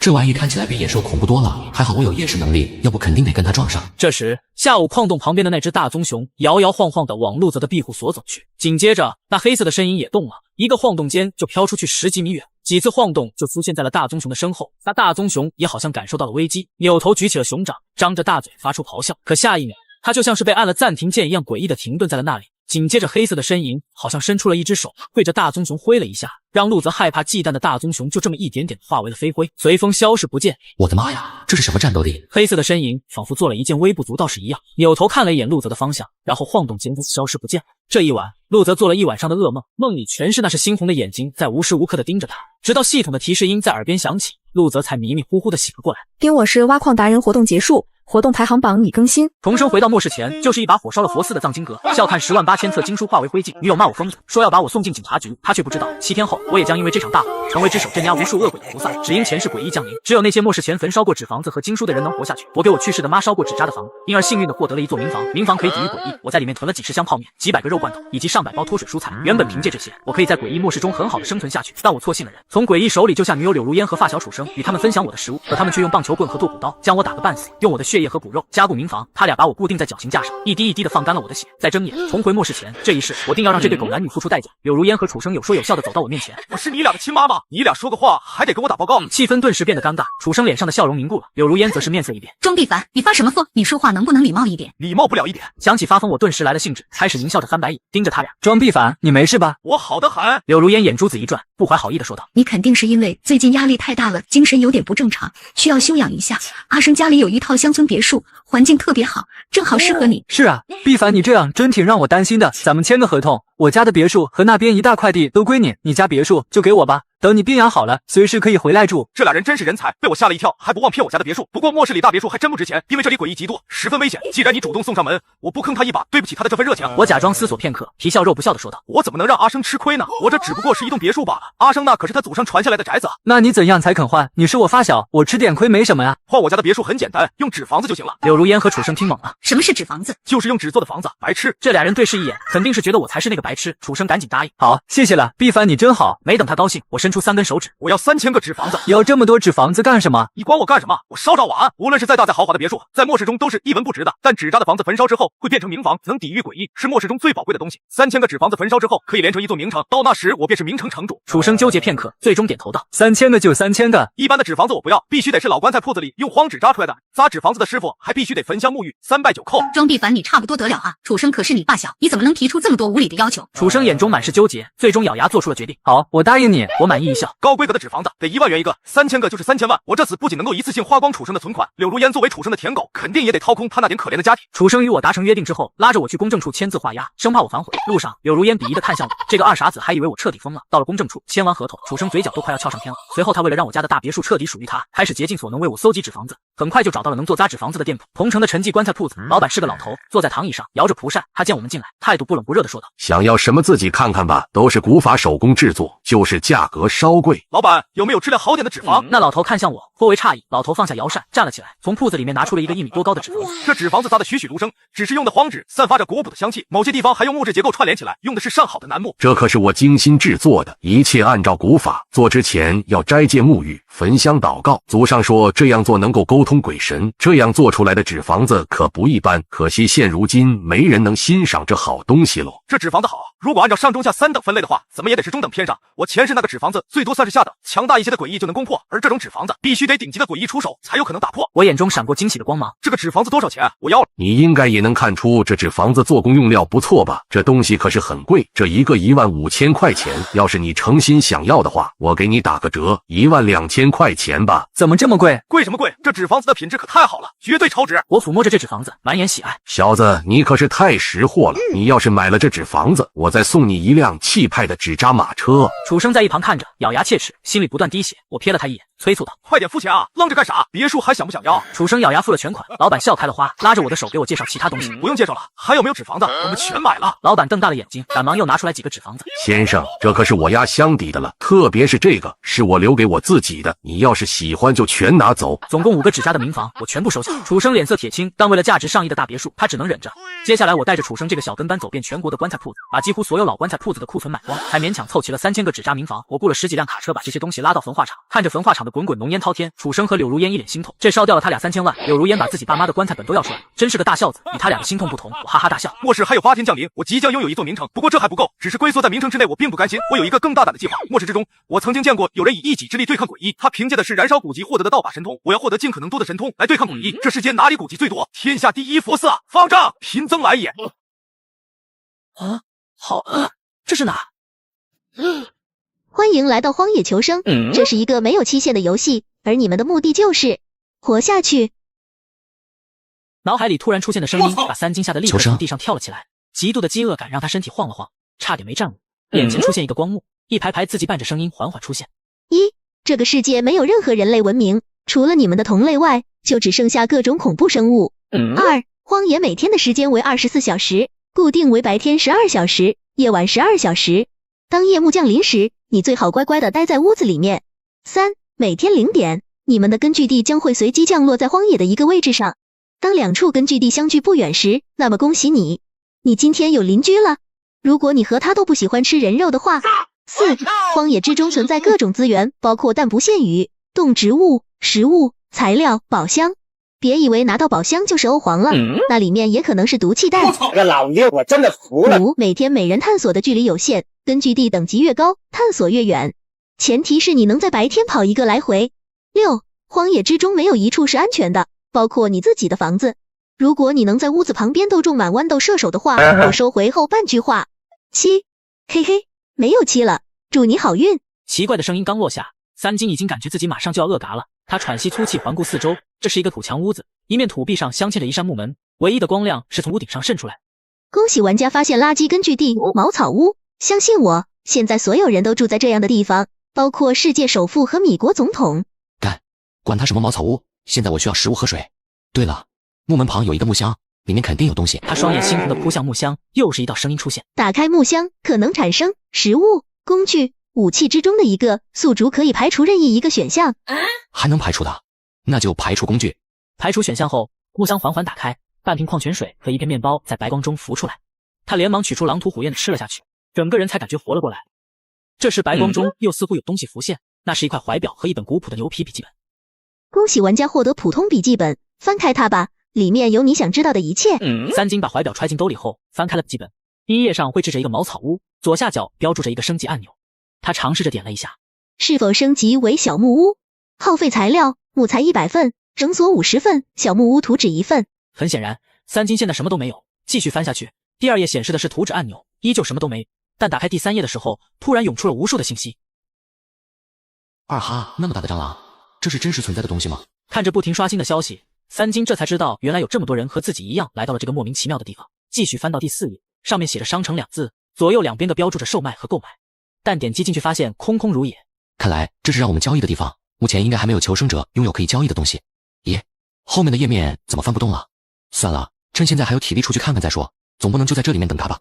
三金一咬牙，将笔记本放进贴身衣兜，走到门口准备推开门，手接触到木门后，一个提示框出现。推开门，可能遭遇野兽领地、资源之地、荒芜之地、藏宝之地，宿主可以排除其中一个选项。这都能排除？也不知道那个被大蟑螂包围的家伙怎么想的，居然不排除第一个选项。排除掉野兽领地后，木门被推开了，门外似乎是一片荒地，只有几棵小树，他视线只能看到几米的范围，除外的地方像是被雾遮住了。请选择东南西北其中一个方向探索，选择方向之后不可改变，你只能往前或者倒退。天朝儿女，紫气东来，那必然东方啊。三金选择之后，眼前的景象就开始旋转，直到他面向太阳升起的方向，眼前可见的范围依旧只有2米左右宽，但长度变化目测不短，且几米开外就有一个木质宝箱安静地待在地面上。本次探索时间剩余11小时45分钟，探索距离100米，请玩家尽快探索。宝箱，他立刻跨出木门，来到木箱旁，伸手准备打开时，系统播报响起。玩家石安第一个开启木质宝箱，木质宝箱排行榜开启。听到播报，三金立刻掏出笔记本，原本后面翻不动的页面又能翻开一页，上面正好显现出木质宝箱排行榜几个大字，而聊天页面也沸腾了。看来找到木质宝箱的人不少啊，但是竟然需要钥匙吗？那我赶紧找找。恭喜玩家路人甲成为本游戏第一个死于宝箱陷阱的玩家。这条播报让聊得火热的聊天页面突然安静了下来。路人甲就是刚才说找到了钥匙的那个人，他的头像此时也灰暗了下来。许久才有人问道：他真的嘎了吗？许久了都没有人回答他。三金深吸一口气，放好笔记本，蹲下看着木质宝箱，缓缓把手放了上。打开宝箱可能触发宝箱陷阱，基本物资、生存套装、高级宝箱钥匙、建筑图纸，宿主可以排除其中一个选项。提示：宝箱打开，将会随机从中选择2个选项。还好，那肯定选宝箱陷阱啊。不对，如果可以排除陷阱的话，路人甲为什么会死于宝箱陷阱？难道只有我能排除选项？冷静，这个秘密不能暴露，以后排除选项在心中默念就行。对了，还需要钥匙才能打开木质宝箱。三金环顾四周，除了7-80米开外的一棵大树外，就全是沙土，能藏钥匙的地方明显只有宝箱底部。他抱着宝箱后，果然发现了一把木质钥匙。恭喜玩家获得精良级铁钥匙，绳索20米。绳索还行，但这锈迹斑斑的铁钥匙能干什么？不对啊，有铁钥匙是不是证明这附近有铁质宝箱？想到这，三金顿时眼前一亮，他抬起头看向前方，能看见的范围内只有一棵大树。他想了想，一把绳索扛在肩上，拿着钥匙往几10米开外的大树下走去。可围绕着粗大的树干绕了几圈，也没发现任何东西。难道推测错了？梧桐树下似乎有什么东西，是否挖掘？此次挖掘可能触发发现宝箱，空空如也，宿主可以排除其中一个选项。1个字，绝！我果然有金手指，这简直就是作弊，排除空空如也。排除后，三金连忙直接用双手在树根处挖了起来，不大的坑里果然是一个铁质宝箱。打开宝箱可能触发精良物资、精良生存套装、建筑图纸、高级宝箱钥匙，宿主可以排除其中一个选项。那就只能排除高级宝箱钥匙了，今天不太可能找到高级宝箱。他扭动钥匙，咔嚓一声轻响传出，宝箱缓缓打开，里面映射出淡蓝色的微光。恭喜宿主打开铁质宝箱，获得生存套装精良，获得建筑图纸小木屋。木屋图纸令说，这个生存套装来得很及时啊，背包、指南针、消防服、匕首、橡胶手套、水壶和口粮，每一个都能派上用场。除了最后这颗小雨衣。恭喜宿主成为第一个打开铁质宝箱的玩家，是否公告全服？全服公告，这还让我怎么低调？不行。同意公告，我可以帮宿主把水壶装满纯净水。成交。恭喜玩家3金成为第一个打开铁质宝箱的玩家，铁质宝箱排行榜开启。荒野中某处，石安突然愣住了，他不可置信地看着眼前的提示框，竟然有人找到并打开了铁质宝箱。他手里难以下咽的木屑面包突然更难吃了，爽，比喝冰可乐都爽，再吃点这口粮就能半饱了。对了，看看聊天频道里有没有其他人发现铁质宝箱。3金吃着东西，翻开笔记本，聊天页面讨论的热火朝天，但不是因为宝箱，而是受袭。救命啊！我的茅草屋被一头大象这么大的黑熊推翻了。看到这，3金下意识转过头，发现远处属于自己的茅草屋竟然在微微颤抖。他立刻起身背上背包，拿着消防服小心翼翼地往回走。玩家炮灰亦成为第一个死于野熊掌下的玩家。救命啊！那只熊已经快把我的墙拍塌了，我要不要逃出去啊？不要逃，千万不要逃！我刚刚从屋子里出来，那只熊就一直追着我，我爬上了树，它就在下面等我。我想我是回不去了。打掉，只有把熊嘎了才行。说的容易，那可是一只200-300斤的野兽，怎么杀啊？看到这些消息，3金有些紧张地捏紧了斧头，轻手轻脚拿到茅草屋旁，并没有发现黑熊。他又绕到另一边，顿时惊呆了。一只不到半米的萌物正拍打着墙壁。这特么的竟然是熊猫，还这么小，也太萌了吧！熊猫也抬头看向3金，突然站起身，抬着双手朝他跑去，跑到一半还啪叽摔了个狗屎巴，然后哭了起来。想了想，3金还是决定扶这个看起来聪明的家伙一把。看着毛茸茸的熊猫，他的手不由得抚摸上了对方的头顶。恭喜宿主收服宠物熊猫，未命名。宿主成为第一个收服宠物的玩家，第一个度过受袭的玩家，是否公布？突然的2个提示音把3金吓得手一抖，差点给熊猫薅成秃头。我做了什么？就收服了宠物了？这受袭会不会太儿戏了？还是说我是天选之子？公布这件事吗？我倒要考虑考虑。再次询问宿主是否公布，公布后可获得木屋建造材料。成交。全服公告后，系统承诺的奖励也发放了。恭喜玩家3金收集满木屋升级材料，木材100%，绳索50%，小木屋图纸1%，是否立刻升级？升级为木屋可能触发，升级为普通红木木屋、金丝楠木木屋、黄花梨木屋、沉香木屋、混合型木屋，宿主可以排除其中一个选项。哟，这也能排除？那必然排除红木木屋啊，其他的听起来就很结实。木屋建造中，需耗时10分钟，请玩家稍等。开奖还有10分钟，3金席地而坐。聊天页此时有不少人艾特自己，愿意用各种物品换取收服宠物的方法，其中石安发来的消息引起了他的注意。图纸，我用木质加工台的图纸来换收服方法，快！现在就要！只换了他一句话，石安一言难尽地看着对话框里的收服宠物方法，然后又抬头看了看几乎要破门而去的巨型飞熊，最终忍不住大骂：这老爹我真的服了！混蛋，我跳起来也摸不到这东西的头顶啊！不行，我绝对不能出去，绝对是3金那家伙骗我的！石安破口大骂，但不影响3金又和其他几人达成了交易，又收获了5瓶矿泉水、2盒肉罐头以及一把木质钥匙机宝箱。混合型木屋，外部采用金丝楠木，保证了建筑的坚固。底部采用了黄花梨木板，内部采用的是沉香木点缀，保证了驱蚊防虫。这混合型木屋会不会太奢侈了？走，小白，跟我进去看看。3金抱起圆滚滚的熊猫，推开门走进了木屋，顿时一阵奇异的气息钻进鼻腔，他感觉浑身舒适不已。你受到沉香气息的影响，工作效率+1，理智+1，睡眠质量+1。这小小的木屋竟然还有这种增幅效果，那我得赶紧看看下一等级什么情况。他翻开古朴的笔记本的住宅页，点击了小木屋下方按钮，将小木屋升级为1室2厅的木质住宅。所需耗费材料：木材200份，绳索100份，铁钉50份，木质住宅图纸1张。所需工具：铁锯、木锤。所需技能：掌握榫卯结构。提示：木质住宅提供向前10米，左右外扩1米的探索距离，并且免疫 F 级受袭带来的伤害。看来未来的受袭等级会越来越高，那快去升级住所迫在眉睫啊！可现在我一穷200一时半会根本凑不出升级材料啊！恭喜宿主成为第一个拥有木屋的玩家，是否进行全服公告？对了，系统，这次公布的好处能不能是木质住宅升级材料？系统给出的奖励只能是宿主获得过的资源。3金思索了片刻，建造材料里他目前只获得过木材和绳索，但这2种不算稀有，完全可以在野外获得，而他急需的显然是铁。系统，铁箱可以转换为铁吧？正在熔炼中，消耗1个铁质宝箱，转换为10份铁块。宿主进行全服公告，可获得150份铁块，是否公告？是。恭喜玩家3金成为第一个制造出小木屋的玩家。小木屋排行榜开启。3金翻到排行榜页面，目前有3个榜开启，分别为受袭排行榜、宠物排行榜、木屋排行榜。咦，宠物榜第1被人抢了，看名字好像是个女人啊，有点好奇对方收服的是什么宠物了。F 级受袭已结束，系统将根据受袭积分榜上的排名派发奖励。受袭积分榜第1名将获得铜质宝箱1、铜钥匙1，前10名玩家将会获得铁质宝箱1、铁钥匙1，前100名玩家将会获得木质宝箱1、木钥匙1。系统公告结束，一个闪着古铜色光芒的宝箱落在了三金面前，铜宝箱上还放着一把钥匙。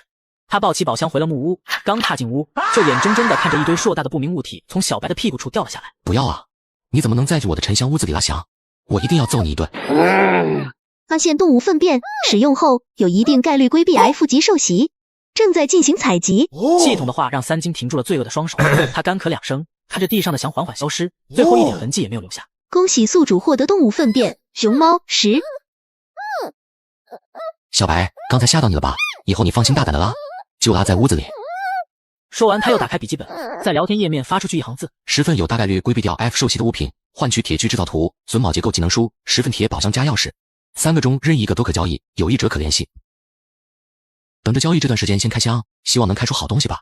打开宝箱可能触发宝箱陷阱、适量物资、优秀级工具、优秀级建筑图纸、优秀级武器，你可以排除其中一个选项。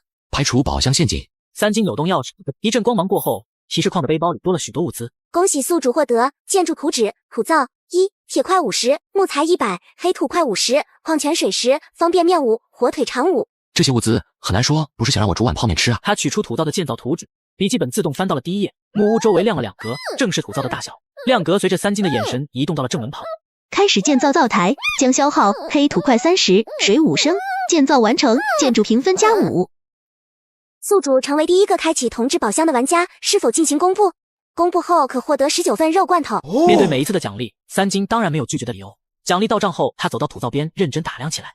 光有灶台不行啊，还要有火种和一口大锅才行。对了，今天能探索的100米荒野还没结束，我再出去碰碰运气。他往背包里塞了最后2瓶矿泉水和1罐肉罐头，再拿上消防斧就出了门。小白见状连忙跟上，一人一熊越过了那棵大树，朝着剩余的20-30米的距离探索过去。可惜的是一路上非常干净，什么都没有。三金叹气准备收工时，一个抬头却看见3个宝箱整整齐齐地摆放在宝物里。你已探索荒野100米，请及时返回。如强行探索，根据地将会被摧毁，你将成为荒野中的野人。这就到探索极限了吗？小白，你看到那3个箱子了吗？去，给我推回来。小白，对，就是你面前的箱子，一个一个推过来。小白回头看了三金一眼，他缓缓站起身，双手搭住铜质宝箱，然后开始往更远处推。住手！你这个笨蛋，是往我这边推啊喂！跟着我学。三金没办法，只能转身伸直双手，示范了一次。小白也停下了手里的动作，看向他，脑袋一歪，像是明白了什么。他围着箱子的走了半圈，然后重新往正确的方向推去。很快，铜质宝箱就被推到了三金脚下，接着又是铁质宝箱、木质宝箱，几个箱子都搞定后，小白邀功样的在三金腿上蹭了蹭。小白，你太棒了，等我开出好东西给你加餐。说完，他的眼神看向了3个宝箱，木质宝箱上赫然放着一把木质钥匙，但铁质宝箱和铜质宝箱的钥匙却不见踪影。他起身四处查看，最后不经意抬头间被一抹亮光刺花了眼。只见身旁树的枝桠悬挂着2把钥匙，距离地面有3-4米的样子。好家伙，真会找地方藏。他3下5除2的爬上树，伸手取下了钥匙，同时也隐约看见宝物里的另一棵大树上悬挂着一铜一铁2把钥匙。咦，怎么还有2把？如果能拿到的话，留着以后开宝箱用也不错。可是，在探索区域之外，小白也不会爬树。什么？你竟然拿到宝箱了？徐云简直要气炸了！明明他先发现宝箱，只是够不着才去制作工具，没想到却被人先弄到手了。我附近居然有别的根据地吗？邻居你好啊。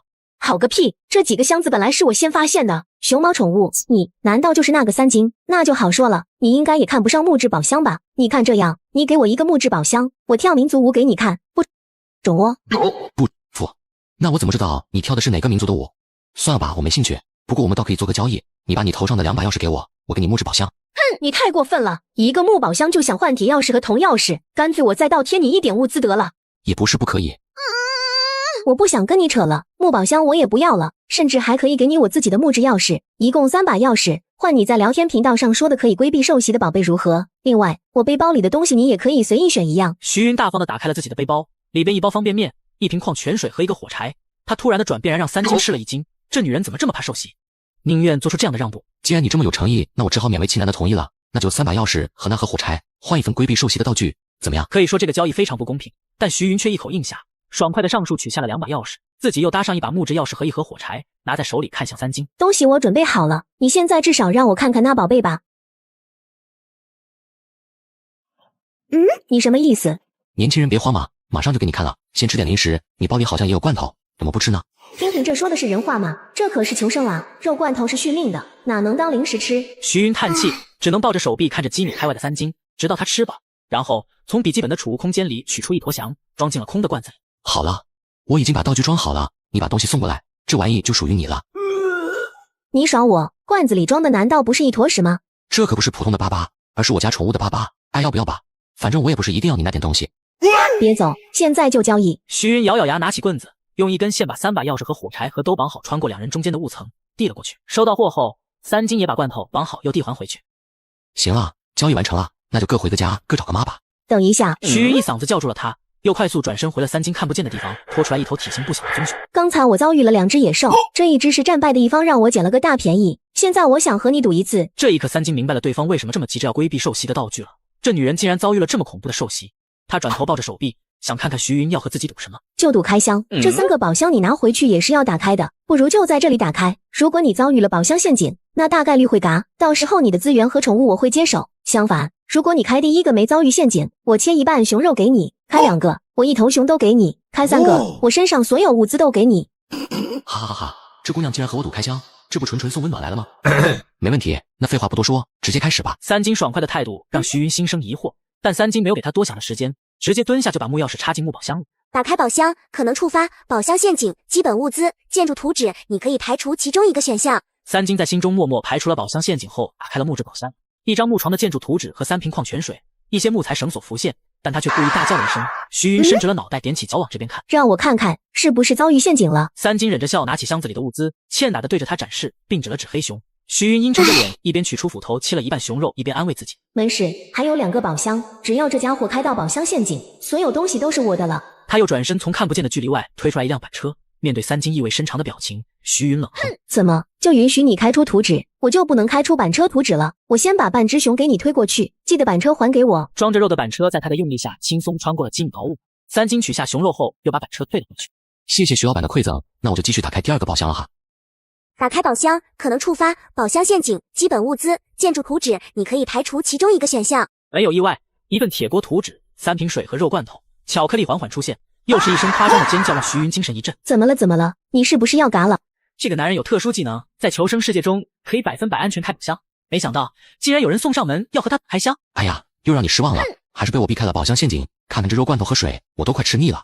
现在你是不是也该把另外半只熊给我推过来了？在三金得瑟的语气下，徐云隐隐要控制不住气愤的表情了。他深呼吸了几口，把熊装上了板车，泄愤一样的用力推了过去。这木车我就先不还给你了吧，反正还剩最后1个铜宝箱，要是我开出宝箱陷阱死了，这木车也得由我的宠物给你推回去。要是我赢了，那你就把背包扔过来就行。少废话，你都赢了这么多了，还有最后1个宝箱，赶紧开！你不会怕死不敢开了吧？不用使用激将法，有什么不敢开的呢？你上赶着送给我的物资总不能不要吧？打开宝箱可能触发宝箱陷阱、优秀级武器，你可以排除其中一个选项。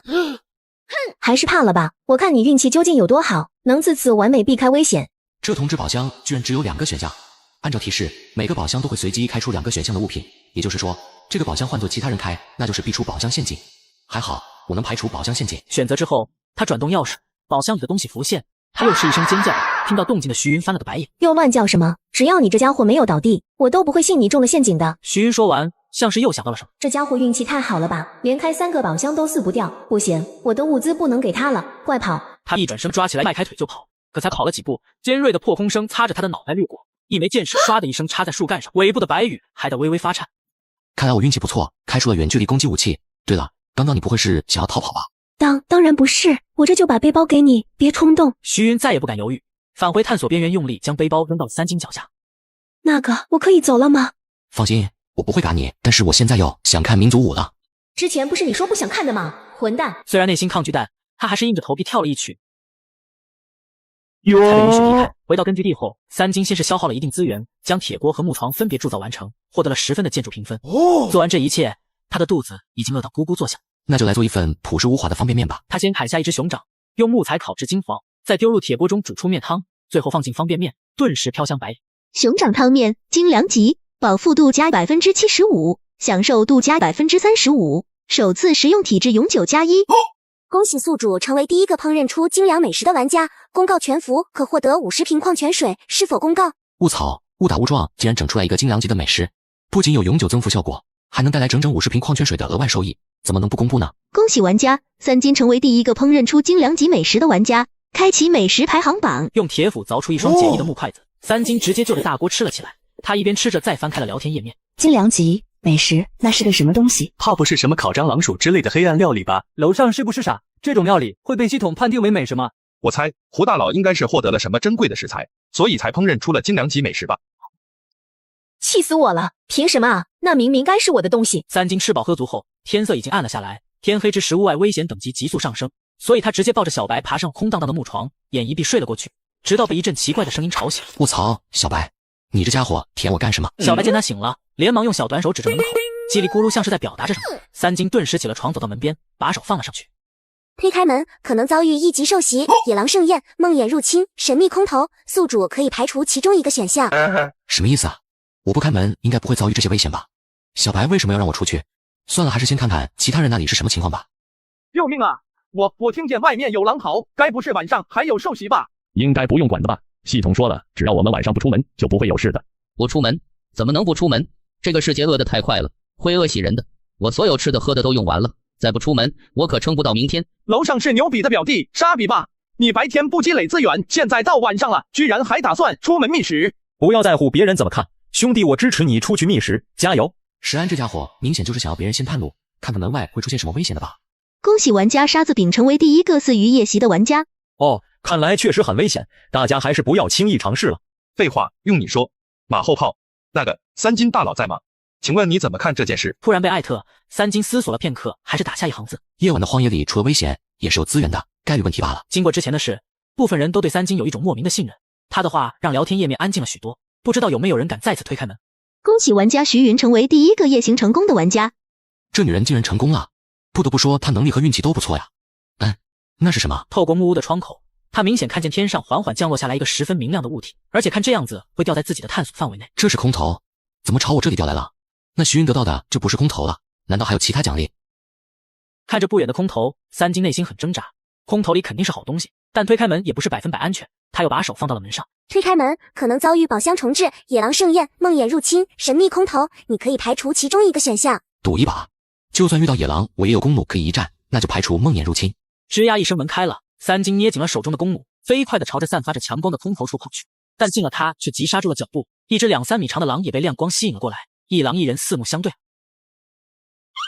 他当机立断射出的这箭却没能一击毙命，受伤的狼突然抬头开始嚎叫起来。狼好，这东西在呼叫同伴，不能再待了，拿了东西赶紧撩。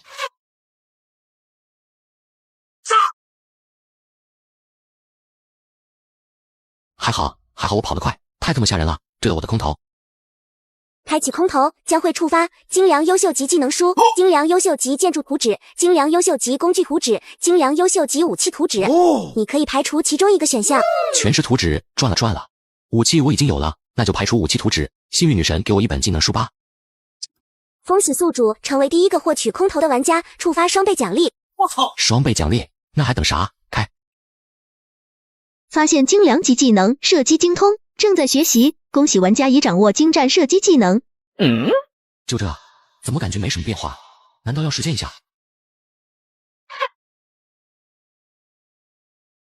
中了！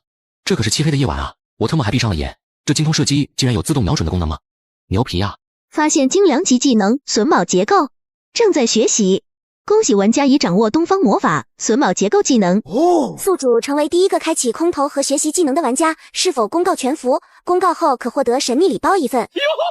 赚了，2个技能都是我现在需要的东西，公告吧。不知道这个神秘礼包会不会又是一份技能书？嘿嘿。我操！这就是神秘礼包，我特么的谢谢你啊！知道我颈椎不好，还给个硬枕头，送的很好，下次别送了。而另一边，聊天频道已经炸了，又是三金，这家伙到底是谁啊？空投，看来三金大佬没有骗我们，外面真的有资源。求一个3金的私聊方式，在线的，挺急的。组队夜行，有无胆子大的一起出去试试？别闹，我只想抱大佬的大腿，我会功夫瑜伽哦，身体超级柔软哦。3金大佬有兴趣可以联系我。看着眼花缭乱的消息，三金直接把笔记本往后翻了几页，夜行积分榜在倒数第2页，上面只有56个人的名字，前3个名字分别是三金、落井、织田中一。又是落井，这应该是个女人吧？竟然每次都紧跟在我后面，看来实力很强啊！夜行已结束，系统将根据此次夜行积分榜上的排名派发奖励。既然还有奖励，还是留着天亮再开吧。折腾这么久，也该睡会了。系统将更新 1.1 版本，更新内容开放系统商城，具体信息如下，请各位玩家仔细阅读。还有奖励，目前的3个宝箱排行榜：建筑、全职、美食、宠物、空投排行榜，一共8个排行榜。除了宠物排行榜之外，剩下的榜首都是我。也就是说，明天我就能获得75枚金币了。为了稳妥起见，3金又拿出笔记本，每个榜都查看了起来。宠物榜第一是落锦，他一直都知道，但翻到木宝箱排行榜时，他气得更大了眼。第一赫然变成了小日子过得不错的织田中一。卧槽，小日子搞偷袭是吧？对了，我好像还有一个木宝箱没有开啊，织田同学赌一把喽。打开宝箱可能触发技能书、基础物资、建筑图纸、宿主，可以排除其中一个选项。这时聊天框抖动，有人艾特他。哟，3金大佬怎么还不出来呀？是不是忙着去找木宝箱开奖去了？任你再牛逼，也还是有2个榜是老二，气不气呀？你一天是没事干嘛，净逮着我闻屎味？算了，睁大你的狗眼吧！